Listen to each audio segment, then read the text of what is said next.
I did a movie with hero, one hero. இது எல்லாமே இந்த க்ளூ கொடுக்குற மாதிரி ஒரு இன்டர்வியூ பண்ணிருக்கோம். ஸோ இல்லை, this is second thing I am telling. I work with one hero. அவர் பெரிய அப்போ மார்க்கெட்டில்.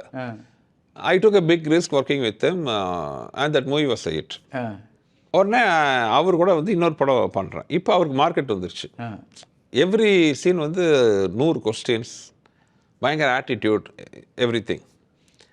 So I was so tired. என்னடா சும்மா இருந்தவரை கூப்பிட்டு நம்ம உட்காந்து ஒரு படம் இட்டு கொடுக்குறோம். இப்போ பார்த்தா நம்மளுக்கே இந்த இது வருதுன்ட்டு அந்த படத்து மேலே இன்ட்ரெஸ்டே போயிடுச்சு. அப்படி வந்தபோது தான் என்னோடய அசிஸ்டண்ட்டுக்காக நான் ஒரு படம் என் பேனரில் பண்ணுறேன், மிஸ்டர் சுராஜ். அப்போ அந்த படத்துக்கு வந்து மிஸ்டர் ஆஸ்கர் ரவிச்சந்திரன் வந்து ஃபுல்லாக ஃபர்ஸ்ட் காப்பி. அவருக்கு ஆக்ஷன் படம் வேறு. ஆமாம். அப்போ ஒரிஜினலாக வேற ஹீரோ தான், வேற ஹீரோ. இது ஃபேக்ட். நான் வந்து உள்ள நடிப்பாசை வச்சு நீ வந்து காரணம் சொல்லதில்லை. I never thought.